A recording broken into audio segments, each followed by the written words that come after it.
Good morning, everybody. Thank you for joining us. We're going to wait just a couple minutes here until we get everybody in from the waiting room. And are we there? Not quite. All right.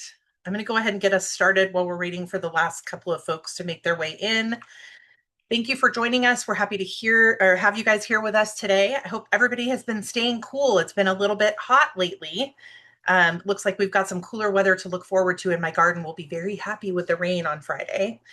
I am going to start with our Zoom housekeeping tips, just like I do every week that we host the Zoom, and just remind everybody to please stay muted unless you need to unmute yourself to ask a question. If we notice that you are accidentally unmuted, one of us will mute you, but it's very helpful for background noise and a cleaner recording if you could just stay muted unless you need to ask a question. Your mute or audio button is on your Zoom toolbar along with your video button, where you can choose whether to be on video or off camera. Either is fine. Your toolbar also is where the chat button is, and that might be flashing right now because I put a message into the chat. The chat is the best way to ask questions today, and we will probably have time to get to some questions from the chat. So if you've been thinking about whether to ask a certain question, you're welcome to pop it into the chat today. And if we can answer it off the top of our heads and with the time that we've got left, we'll try to do that. If it's too complicated or we need to research or we run out of time, we save those questions as our sort of like fodder for the next time we're doing our Q&A. And speaking of the next time we're doing the Q&A, we are canceling the Q&A next week because it is a federal holiday next Friday. So there will be no Q&A next week on July 1st. So the next time that we'll be back here to see you all again is 2 weeks from today on July 8th. So please keep that in mind and don't show up here next week. Another weekly reminder that we give you all is that we are here to discuss general legal information, not to give legal advice. So if your question is many paragraphs long, contains excerpts of your governing documents, or lots and lots of specific facts for your particular community and situation, you're probably asking for legal advice, whether you intend to do that or not. And when that happens, Chelsea will email you back to say that it's too specific for us to cover. Don't shoot the messenger. She's not the one that makes those judgment calls. It's me or Ken or whichever attorney is available to do that for her when the questions come in. So please just keep that in mind. And of course, the extension to that reminder is if somebody says to you that you have to do something or you cannot do something because of something that we've said in this Q&A or something I've written on LinkedIn or another attorney wrote in their blog or whatever, none of that stuff is legal advice. It's all general information.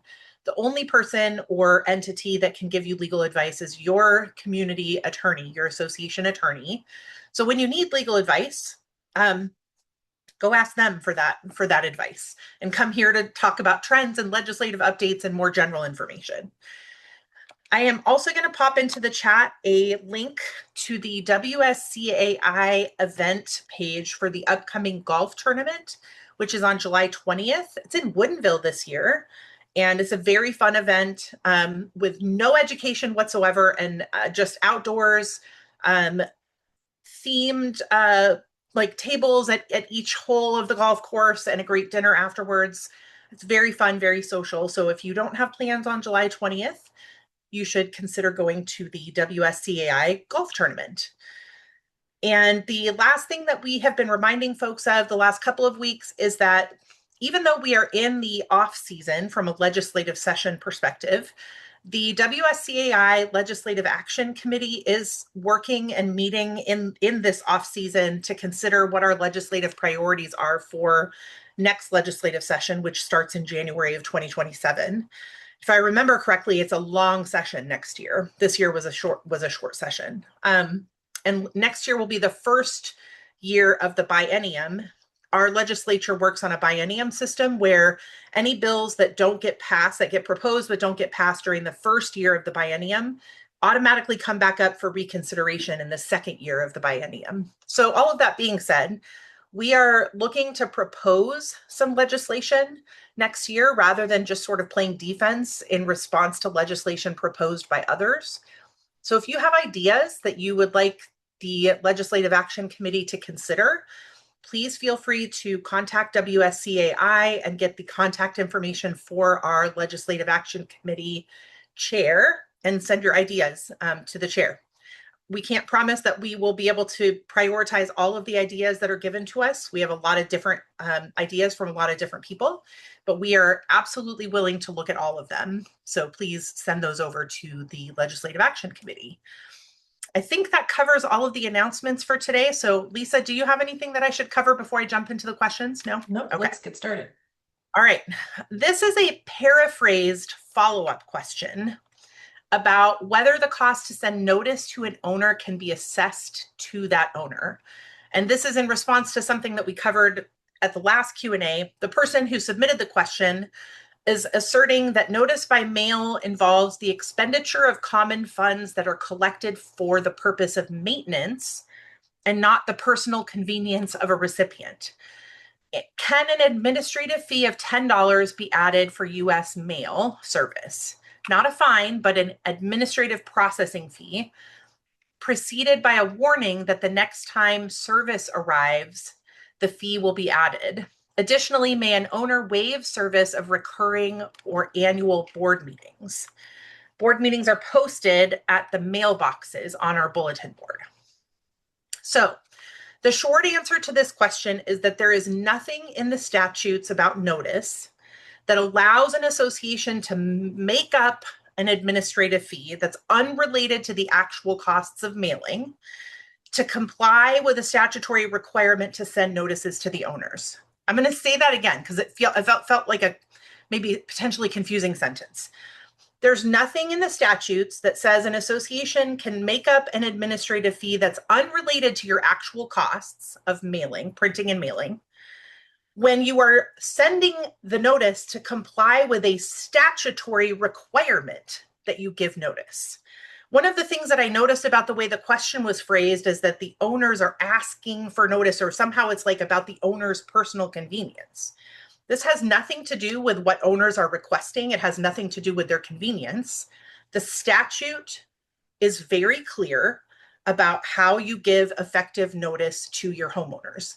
And the default is to send notice by mail. You can certainly encourage your owners to opt in to electronic notice, and you can ask them to do that to reduce overall costs community-wide, as you know, for the greater good of the community and the association's budget. But you cannot financially penalize owners who choose not to opt in. The legislature made it very clear when it codified the ability to give notice electronically that it was on an opt-in basis, not an opt-out basis. So I also want to point out that there are equity issues at play here. I think, you know, we're here and we're on Zoom and I'm in front of my computer and you might be looking at Zoom on your computer, on your laptop. And a lot of us assume that because we have easy access to the internet and we have computers and we have smartphones, that everybody in the world has those things. And the reality is that that is not true. There are a lot of people who are under a certain level of income, who are over a certain age, for example, who are not well versed in the use of technology, who do not have computers, who do not have smartphones, and penalizing those folks for your compliance with the statutory requirement to give notice, I think is certainly not consistent with the statute. And I think it also raises equity issues that we should all be mindful of. I also want to point out another sort of flaw in the way the question was worded, because the person who submitted the question said that common funds are collected for maintenance. They're not just collected for maintenance. They are collected to pay for all common expenses, including all kinds of things that are not maintenance related, such as mailing, such as D&O insurance, and other non-maintenance costs. So I think your perception of what the money the association collects is for is more limited than what is contemplated by the statute. So for example, WUCIOA defines a common expense as expenditures made by or financial liabilities of the association. So it is unlikely that there's any restriction in your governing documents, and there certainly isn't in the statute, as to spending money to mail notices to your owners when those notices are required by the statute. There is a specific list in WUCIOA, if that is your governing statute, of expenses that can be assessed on some basis other than a common expense split between all of the owners. So if you want to look at what that list includes, you can go to 6490-480, subsection 4, and it includes things like limited common elements that benefit fewer than all of the units, expenses that are specified in the declaration as benefiting fewer than all of the units, insurance based on actual risk, or like utilities based on actual usage, metered usage. So we don't think that it is reasonable to set an arbitrary charge that's unrelated to actual costs. And we also don't even think that it is reasonable or appropriate for notices that the association is required by law to send to result in a charge to only those owners who receive those notices by mail. Because you are effectively, even though you're not calling it a fine, you're effectively adopting a fee that is a financial penalty for not opting in to electronic notice. Whether or not that's your intent, that is the impact. And we've talked before, and there's lots of conversations in the world at large about the difference between intent and impact. And it doesn't matter how benign your intent might be. If the impact is inequitable or penalizes one group of owners over another, then you start to get into murky waters. As far as the question of whether an owner can waive notice of board meetings, I would not want to be the one to stand up in front of a judge and argue that that is appropriate when it is a very clear statutory requirement that you give notice to all of your owners of board meetings. The statute says you have to do it, so I think you have to do it. If you want to be the test case, we would recommend that you only proceed with that if you get a writing from the owner specifically saying, I do not want to receive notice of the board meetings. But again, you then, if there's ever a challenge to a decision made at a board meeting where you didn't give notice to those people that quote unquote opted out, which again, there's no provision in the statute for that kind of opting out of notice of the board meetings, you run the risk that all the decisions that you make at those meetings that were not properly noticed, if a judge invalidates that after the fact, could be also invalidated, those board decisions. I think an owner who shows up at the meeting can waive notice. So let's say you failed to give proper notice of a board meeting, but an owner showed up. One of the owners who didn't get proper notice of that board meeting actually showed up at the board meeting. I think they could be asked at the meeting to waive notice. And if they're there and they choose to do that, I think your risk of liability is lower in that scenario. But I also think an owner who doesn't give notice can object to the meeting for lack of notice. So sorry, for an owner that doesn't receive notice or doesn't get notice could object to the meeting for lack of notice. So I think we're kind of starting to get into the weeds here, but I guess I'm going to just take a step back and reframe the whole issue here. And when the statutes are clearly written, we have to comply with what the statutes say we have to do. It's only when they are ambiguous or silent that we then get into the question of how could we interpret this and what would a reasonable approach be in the absence of a clear and unambiguous directive from the legislature. That's not the situation that we have here. We have a situation here where the legislature has said you must give 14 days notice of your board meetings, the vast majority of the time, to all of your owners. And there's a different section of the statute that says notice is, and then it tells you notice is when you send it by mail. I think there's also a provision for hand delivery to the individual unit owner, not like hand delivery to their tenant or to their kid or whatever. It has to be to the owner. Or you have to get an owner to opt in order to give them notice electronically. So there's a clear statutory requirement to give notice of board meetings. There's a clear statutory directive on how you give notice properly under the statute. And I think that anytime you fail, especially knowingly, to comply with the statute, you create a risk of liability for your association. And so you have to decide how badly you want to not give notice, or not give proper notice, in order to decide whether your community is willing to take the risk that board decisions might be invalidated or that you might end up in litigation over these things.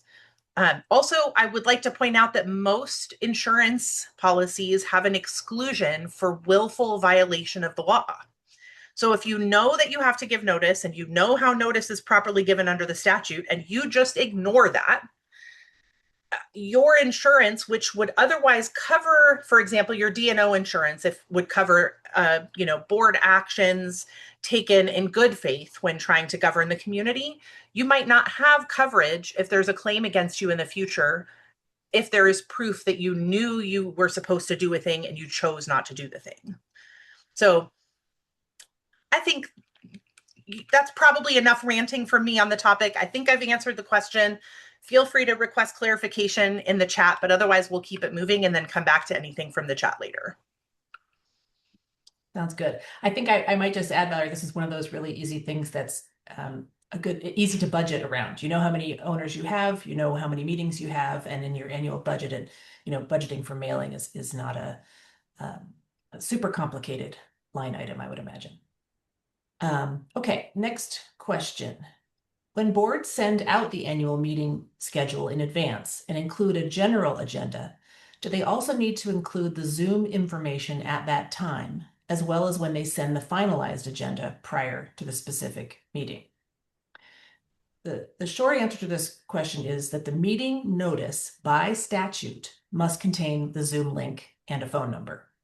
If you're sending out a specific agenda at least 14 days in advance of each board meeting, you could also include the link and the phone number in that notice instead. So the answer is you could do it both ways, really. If you're having an annual notice of this is our schedule, and you have a standing meeting like we have for this Zoom, you could provide that phone number and link in the agenda of all, the notice of all the meetings upcoming. But if you're sending out a notice, the agenda in advance of each specific meeting, you could include the phone number and Zoom link in that notice as well. The statute that covers the notices is 6490-445. It does state that the notice has to include, that the information related to a video conferencing or a phone number, if that is available, that is part of your meeting. You can, like I said, create just a standing meeting on in your video conferencing platform and just provide that at the outset. But again, it's easy enough to include in the agenda at the top or the bottom of the agenda, the location of the Zoom link and the phone number.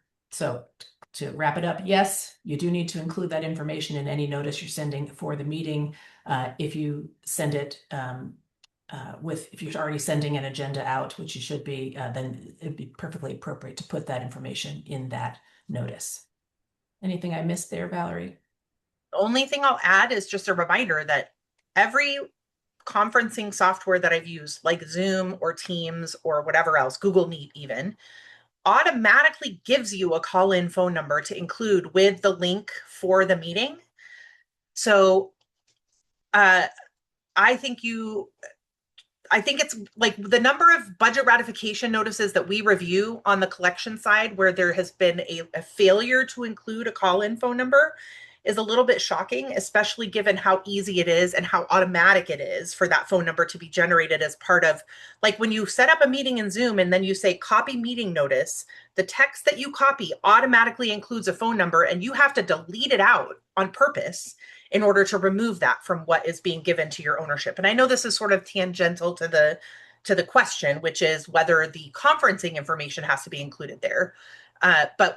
But I'm emphasizing this because of the number of times that we see the failure to include a phone number, even when the Zoom link or the Teams link or whatever was included in the meeting notice. So keep that in mind. Make sure all of your meeting notices that are being conducted virtually or that have a virtual option to attend also include a phone number. Because if you don't, you're not complying with the statute. All right, next question. If an owner writes in their name as a candidate for an election, but the owners did not have an opportunity to vote for that individual through the secret ballot process, can the board still appoint that individual during the membership meeting if there are not enough interested candidates to fill the open positions? Also, how should owners properly vote for write-in candidates if secret ballots are in place? So I want to start by saying that this question is actually too specific for us to answer definitively in this Q&A because there are specific governing document provisions for some communities around write-in candidates, ballots, notice, things like that. And so I want to make sure that you understand that we can talk about this topic really generally, but your mileage may vary based on what the documents for your community say and also what your governing statute is. I also would want to kind of clarify and recognize that there's really two different questions here, right? One is, does the outcome of an election restrict who the board can appoint to fill a vacant position? And the short answer to that question is no. I'll get a little bit more into detail later. And the second question is, how does a community handle write-in candidates under the new secret balloting rules? I also want to acknowledge some confusion over, like, I don't know what the situation is where the owners, like, quote, didn't have an opportunity to vote. So I'm not really sure how that happens. And I don't think secret balloting and write-in candidates are mutually exclusive. I don't think they're inconsistent. I think you can allow write-in candidates and still protect and comply with the secret ballot rules under WUCIOA. And I do think it's worth emphasizing that right now, WUCIOA is the only governing statute that has a provision for secret ballots, and they are only applicable in certain types of voting, like board elections and things like that. And in addition, if you are not governed by WUCIOA, if you're under the HOA Act, Old Condo Act, or the New Condo Act, none of this applies to you yet, but it will in 2028. So it's worth covering, even if it doesn't apply to everybody right now. If you look at RCW 6490-455, subsection 9, that's the section of WUCIOA that deals with secret ballots. And I guess what I want to say is that write-ins would be handled like any other election, including one, regardless of whether you have secret ballots. And maybe this brings me back to my confusion about why the secret balloting thing has any impact on the ability to include a write-in candidate. I can see how sometimes an absentee vote or ballot situation could make it feel difficult to include write-in candidates, right? Because if somebody is voting absentee, they're not attending the meeting, they might not be aware of a person who was a write-in candidate put on the ballot by someone at the physical meeting, right? But actually 6490-455, subsection 2CII, specifically says that when you're voting with absentee ballots, there should be a blank space on the ballot for an owner to cast a vote for an unnamed candidate. So even absentee ballots provide for the option of writing in a candidate. And those votes count. So maybe somebody could provide a little bit more background either in the chat or just even better, like by email in advance of our Q&A in 2 weeks from now, about why we think secret ballots mean that write-in candidates are not allowed, because I don't see how those two things are mutually exclusive. Going back to the first part of the question that I identified, which was whether the board could appoint just about anybody to fill a vacant position, I do want to clarify one thing, which is the question said, could the board still appoint that individual during the membership meeting if there are not enough interested candidates to fill the open position? The board does not take board action at the annual meeting or membership meeting. So the board would appoint whoever they're appointing to fill a vacant position at their next board meeting. So maybe in your community, you have your annual meeting and there's always a board meeting scheduled to take place right after, because that might be where the board appoints which directors are going to fill which officer positions. And that could be the board meeting at which they also then appoint someone to fill a vacant director position. So there's no reason that somebody being put on a write-in ballot, not getting enough votes to get elected, could not then be appointed by the board at the next appropriate time for the board to make that appointment. I just want to clarify that that would need to happen at a board meeting, not at the annual/membership meeting. So I don't know if I confused the question more than it was to begin with, but hopefully I've at least given you all some food for thought. And to the person who submitted this question, if you want to give a little bit more information by email about why you think secret ballots don't allow for the inclusion of write-in candidates, that might help us provide further insight onto this, to this question. But I do also just want to go back to the thing that I said at the very beginning and remind everybody that this is very governing document specific. I have seen some declarations that specifically require that write-in candidates or nominations from the floor be allowed when you're doing a board election. So you want to not just be mindful of what the statute says and requires, but also what your governing documents require, and that varies from community to community. Lisa, did you have anything you wanted to add on that? Nope, just another reminder that that secret ballot stuff only deals with WUCIOA community, or only affects the WUCIOA communities for now. So most folks aren't going to have to think about that yet. Okay, next question. If an owner of a condo unit is an absentee owner living off-site, but has a relative who lives in the unit, is the unit considered a rental, quote unquote? This isn't a question that we can really just answer generally for every community. It really is going to depend a lot on what your governing documents say and where you are located. Your municipality, if you're in the city of Seattle or you're in this whatever city or municipality you're in, may have specific definitions of what constitutes a rental and who can live where. Your governing documents may define what an owner is or who an owner is and whether they are related parties that are included in that category. So you really are going to want to look at your governing documents to see if this is a defined term, like who's a tenant, who's an owner. And also you may need to look at, if you are asking this question because your community has rental restrictions, they may be that question might be answered for you in the what's defined as related party in that section of dealing with your rental restrictions. This is definitely one of those things that if you have specific questions about this, you may want to talk, or you should talk to your association's counsel about interpreting your documents or how to treat folks who live in units in your community. As an aside, the banking industry does not have specific standards and definitions. So when asked, each community usually just applies its own standard. There isn't necessarily a specific, as I said, a answer for everybody. Our general rule is that related parties, which are like relatives, do not count as rentals. You can look at 649575. A unit owners association may not adopt or enforce a restriction, covenant, condition, or master deed that regulates or limits the number of unrelated persons that may occupy a unit. So that you can look there and see some of that language that we use to formulate our opinions on this. We don't know if how that's intended to relate to rentals, but that may be something that is helpful to you in interpreting what your documents say.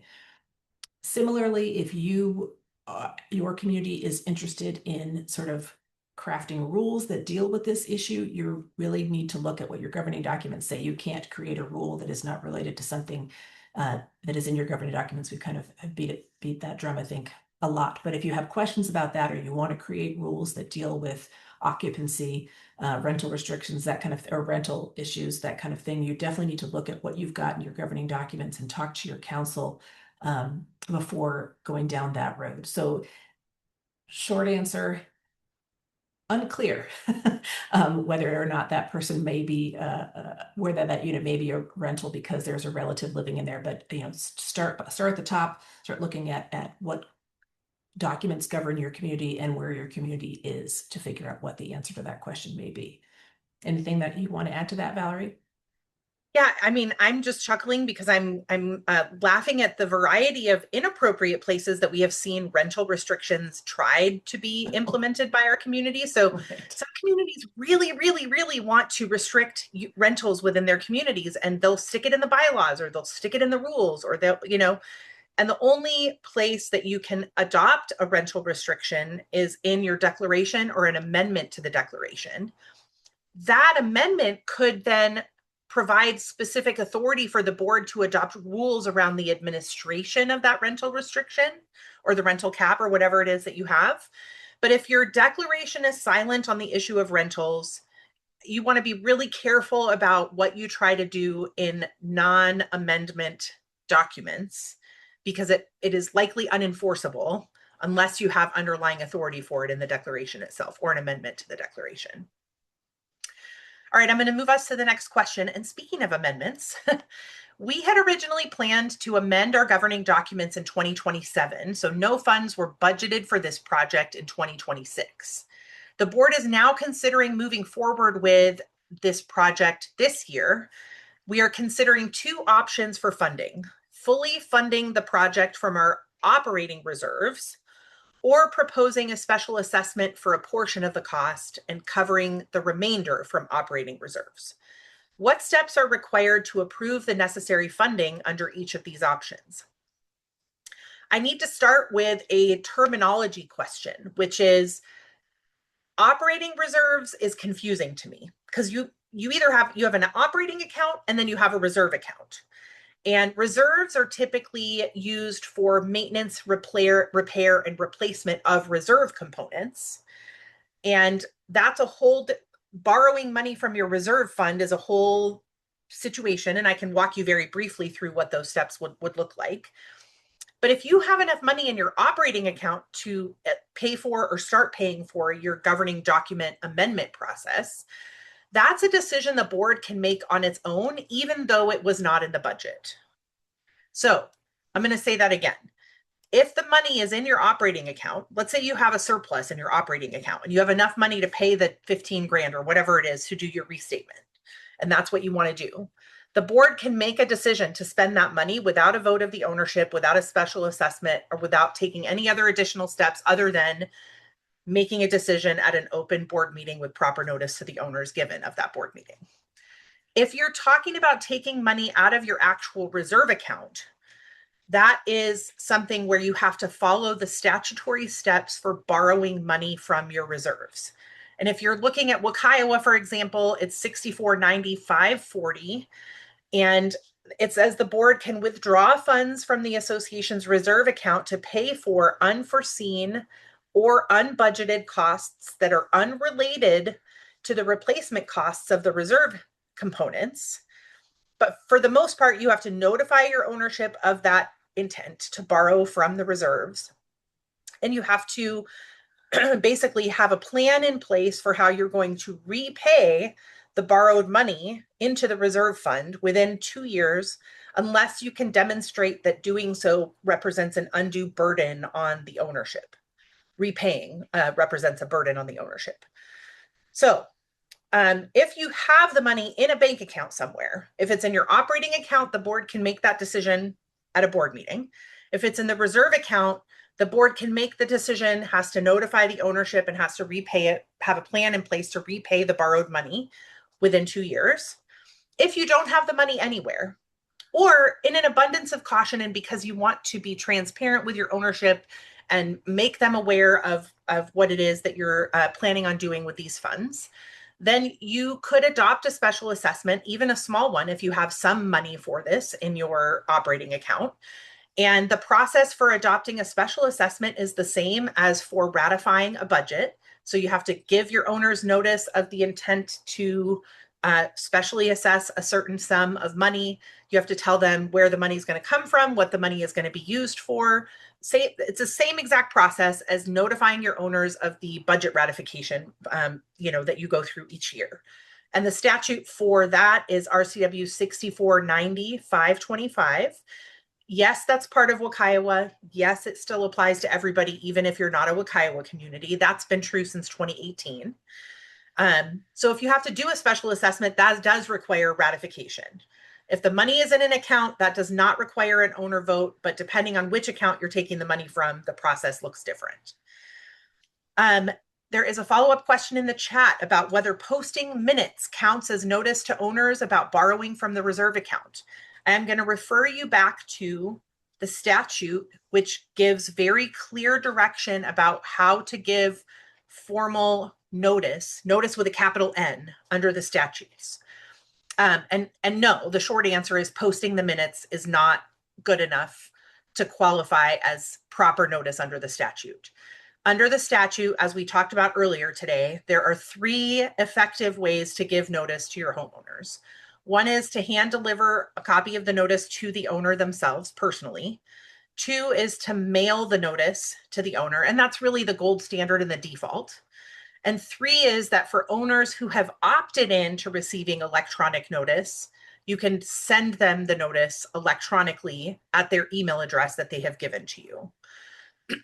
When notice is required of anything under the statutes, those are the only effective ways to give notice. So I'm going to go out on a limb here and say posting a notice like on a Facebook page or your portal or by the mailboxes on the bulletin board, that's never notice with a capital N effective under the statute. Doesn't mean it's a bad idea. It's not a terrible idea to do it. It's a way to, like, it's maybe a way to supplement your formal notice under the statute. It's probably fine as a way to tell your owners about something that where notice isn't required under the statute, but you're just trying to give more information to people. But when notice is required either under the statute or your governing documents, posting is never an effective way to give notice. You have to either send it by email if they've opted in, send it by mail, or hand deliver it to the individual owner. I think that covers it, but if Lisa or Diana has anything to add, feel free. Otherwise, I'm going to give it to you, Diana. Nope, nothing to add. Okay, the next question is, we are an HOA established under RCW 6438 and have not opted into WUCIOA. Our board is comprised of 3 members. Our bylaws state that a board member can attend a board meeting either in person or by telephone. Is this allowed even if a telephone option is not made available to homeowners at large? And the answer is no. If a board member is appearing by phone, then owners should also have that option. And this answer applies to all communities, not just HOAs that are governed under RCW 6438, like this community. And that's because RCW 6490-445, which is WUCIOA's new meeting statute, applies to all associations today. And section 3 of RCW 6490-445 says, notwithstanding the governing documents, any meeting may be held by telephone, by video, and etc. If you go down to subsection D of that same provision, it says, any person entitled to participate is given the option of participating by telephone. So if you're having a meeting via Zoom, you need to also provide a telephone call-in option. And this should be fairly easy if you're using Zoom. Like Valerie said earlier, Zoom automatically generates a call-in option when you create a meeting. So I would just copy and paste that link, which includes a phone number for all owners, so that owners and board members have the link and the call-in option. Anything to add, Lisa or Valerie? I would just say, even if you're not doing it by Zoom and you're just letting a board member appear by phone, you have to let any other person who wants to appear by phone, even if you're not doing a virtual meeting, appear by phone or attend by phone. Yeah, I agree with that, and I don't have anything to add. Thanks, Diana. All right, next question. I have just become aware of SB 6200, Senate Bill 6200, which I believe went into effect on June 11th. This new law seems to say that landlords cannot prevent tenants from installing window AC units at rental properties.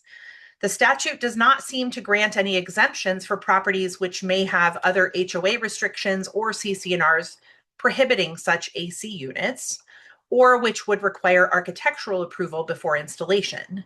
Do associations have to allow window AC units for rental properties, even if that does not align with the association rules or covenants? And if so, how does the association allow that for rentals while enforcing any restrictions on non-rented units or homes? These are excellent questions, and you should email them to your legislators. Sorry. So Senate Bill 6200 amends the Landlord-Tenant Act, the Residential Landlord-Tenant Act.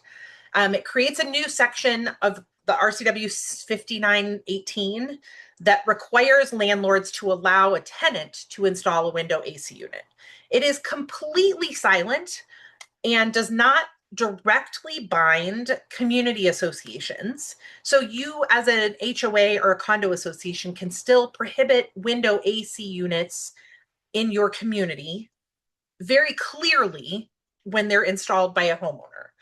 The gray area or the big question mark is, what about a rented unit within an HOA or a condo association where the tenant wants to put in a window AC unit?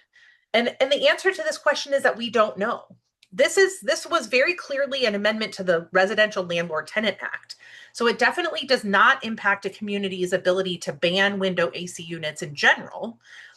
But we don't know what a court will decide if there is a tenant in a condo association, as an example, where the association prohibits window AC units, but the tenant says to their landlord, who's an individual owner, I want to put in a window AC unit.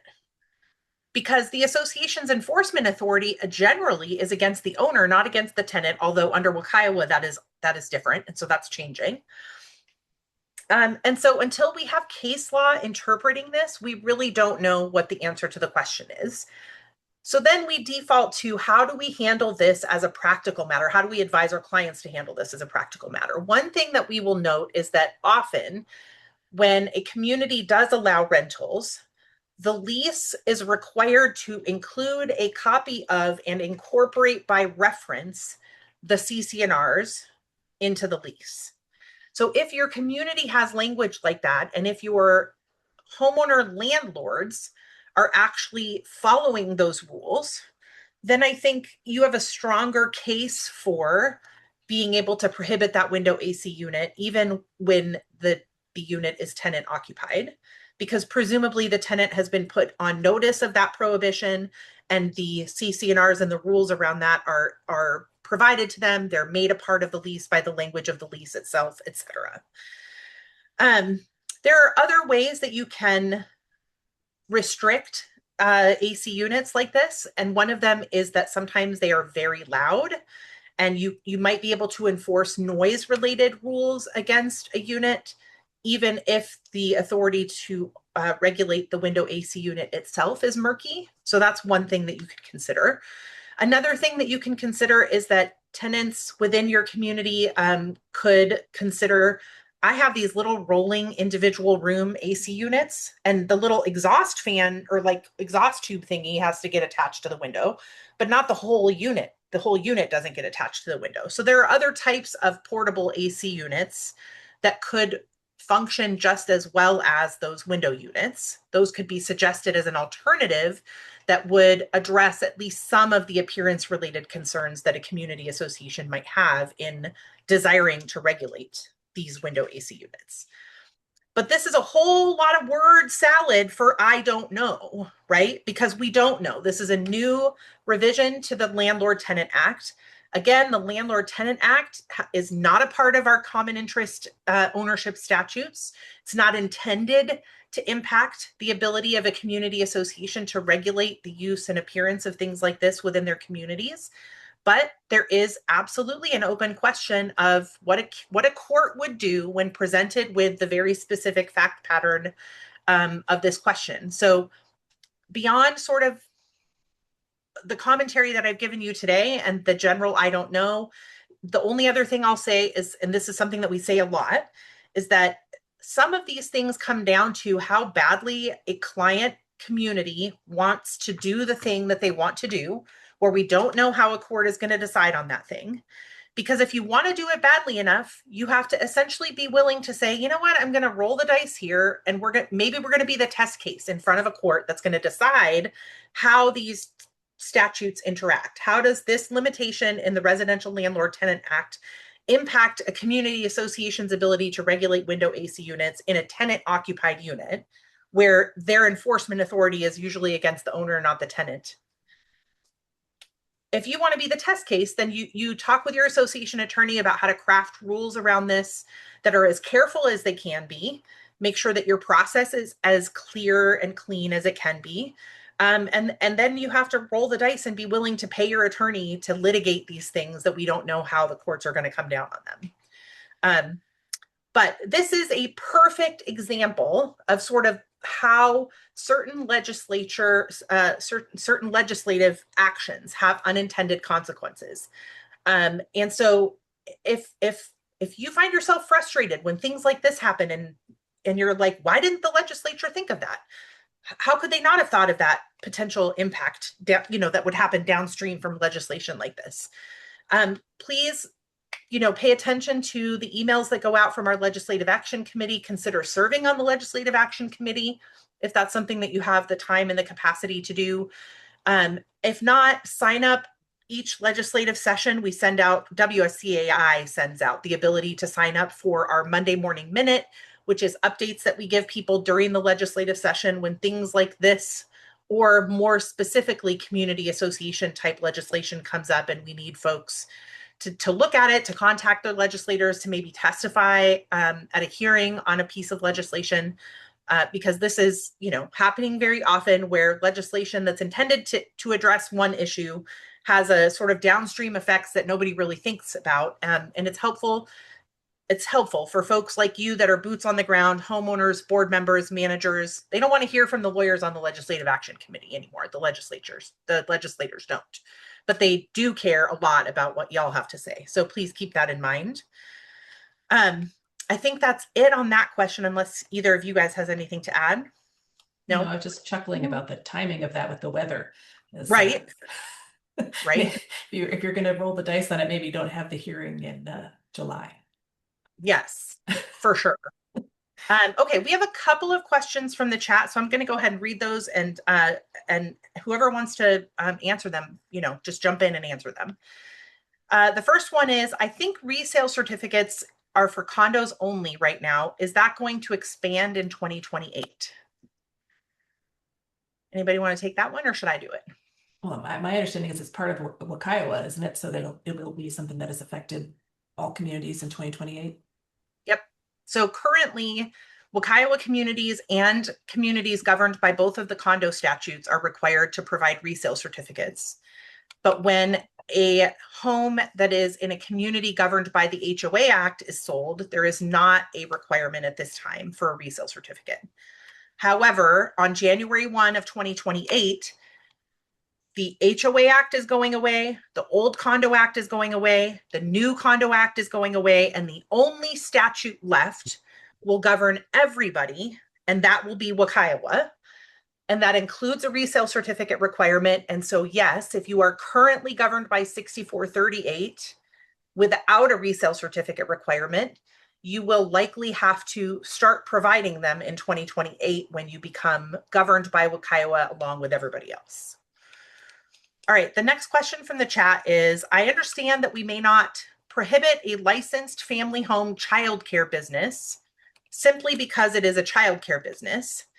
Does this apply to prospective renters or only owners? Are we allowed to ask for specifics, such as the number of children, like in a 2-bedroom condo, whether they have insurance that would allow us of maybe like provide the association to avoid liability, etc. Does either of you guys want to take this one, or should I take it? I'll let you take it unless Diana wants to come. Okay. I'll let you take it, Valerie. Okay. So this was a statutory change from 2024, 25. I don't remember exactly. It was relatively recently, but it was not this last legislative session. And what it says is that associations cannot prohibit the existence of a in-home daycare business within a unit in their community, but there are certain exceptions to that, and there are limitations to that.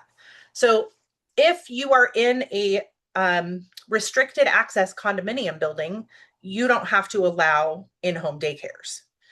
If you're in a single family home HOA where anybody can drive up through the streets of your community and park outside the person's house, then you can't prohibit that in-home daycare. So if you're a restricted access community, if you're a gated community and only people with the code can get through the gate, if you are a locked condo building and only people with the code or a key can get into the building, then you are not subject to this requirement that you must allow an in-home daycare business within your community.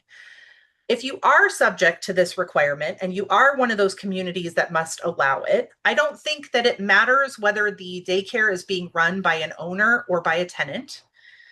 And you do still have the ability to enforce the reasonable rules that exist in your community when it comes to things like noise, parking, traffic, whatever else. The one caveat I'll offer is that if you've never enforced those rules before, or you've never had those rules before, and all of a sudden you start enforcing them because somebody's running an in-home daycare and you're not enforcing them uniformly against all of your owners, that starts to look like selective enforcement and like you're trying to find a way to target that in-home daycare without targeting the in-home daycare, if that makes sense. There are also rules in the statute about the parents who have their kids in these in-home daycares signing sort of like waivers of liability for the association.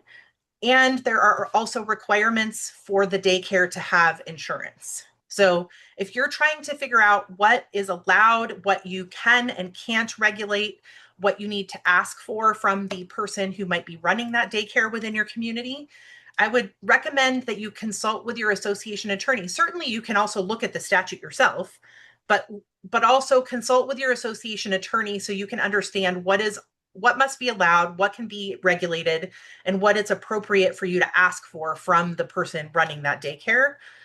So you can kind of get all your ducks in a row with that stuff. Next question from the chat.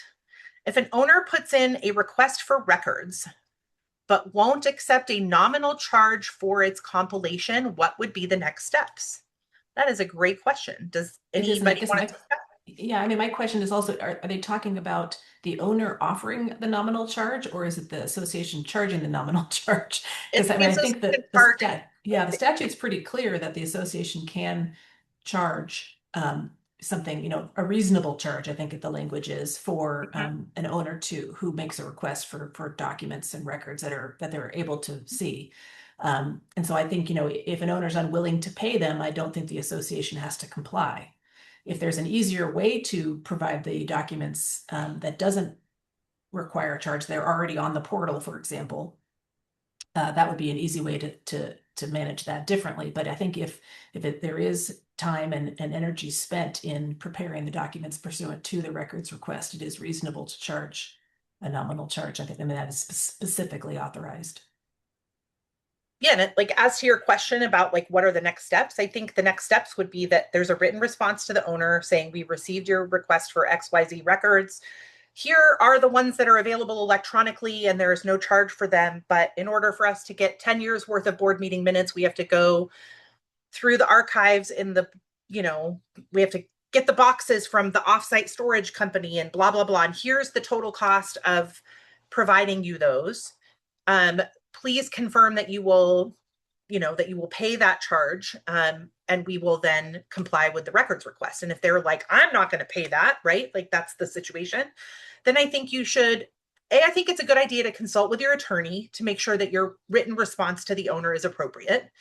But B, the response to the owner should essentially point them to the statute and say, like, while you as an owner do have the right to review association records, that right is not unrestricted. And under the statute, we have the authority to assess a reasonable charge.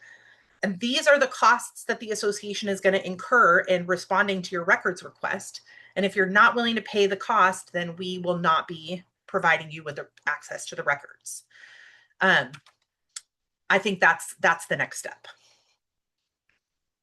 Anybody have anything else to add? Nope. No. Okay. All right. Next question from the chat. If a buyer comes to look at the clubhouse, pool, and other facilities and has a service animal, how would it be best to handle this situation? The HOA rules say no pets in the clubhouse. The owner of the dog does not have any paperwork for the dog, which is not required by law, as far as I know, or for himself to state that he needs a service dog. So I think, first of all, it is an important reminder that, I'm sorry, I'm totally just going to jump in on this one, but you guys please add your insight. Service animals are not pets. So all of your rules about pets are not all of your rules. Many of your rules about pets are inapplicable to service animals and to companion or emotional support animals. So if, for example, the rule is no pets in the clubhouse, but somebody has a service animal, that service animal is allowed in the clubhouse because that's not a pet. And I guess part of my question in response to this question is like, what's the hill that you want to die on? If this is a prospective owner who's coming in to walk through the clubhouse and be there for 10 minutes or less, what is the harm in allowing their animal, whether you think it's officially a service animal or not, to walk through with them if it's well behaved, if it's on a leash, and if it's not causing any issues? And one of the things that we will say often when we're talking about like the line between regulating pets within a community and regulating service or emotional support animals within a community is that while allowing a service animal or emotional support animal might be a reasonable accommodation, letting them crap all over the property, letting them bark at everybody all hours of day and night, letting them lunge or bite or whatever, like you can regulate the behavior of those animals regardless of whether they are service or emotional support animals or whether they are pets. So I guess the question I have is what's the hill you want to die on? Like if it's a well-behaved service dog and you're not sure it's really a service dog, they're not an owner, you don't have the right to request documentation of their disability and whatever, all that stuff anyways. If they're just going to walk through the clubhouse and be there and gone in 10 minutes, then let them walk through the clubhouse and be there and gone in 10 minutes. And remember that service animals are not pets and they are not bound by the same rules as pets when it comes to prohibiting their access to certain areas within the community. If you have an owner within your community who needs a service animal in order to be able to access the cabana or the pool or the clubhouse, you have to let that owner in there with their service animal too. So I don't see why you would handle this any differently for a prospective owner. Again, unless the animal is not on a leash, not well behaved, etc. Do you guys have anything to add to that? I think that covers it. I know that it's been in the news a lot lately, this potential changes to these things, but I think this is a different question. It's not an owner and they're not subject to it. If the question is then what do we do when they become an owner, that's a different question, but I think you've answered that as well. It's not really a different situation. Right. There are a couple more questions in the chat, but I don't know that any of them are quick enough for us to get to in the next 3 minutes. And to answer the last comment in the chat, we do not share the transcript from these Q&As. So sorry to disappoint, but we don't share those. So I think we're going to call it for today and remind you all once again that we're not here next week. We're not doing the Q&A next week because it's the week of Independence Day. So we'll see you back here in 2 weeks. Thank you for joining us, and we hope you all have a great day. Bye, everybody. Bye, everyone.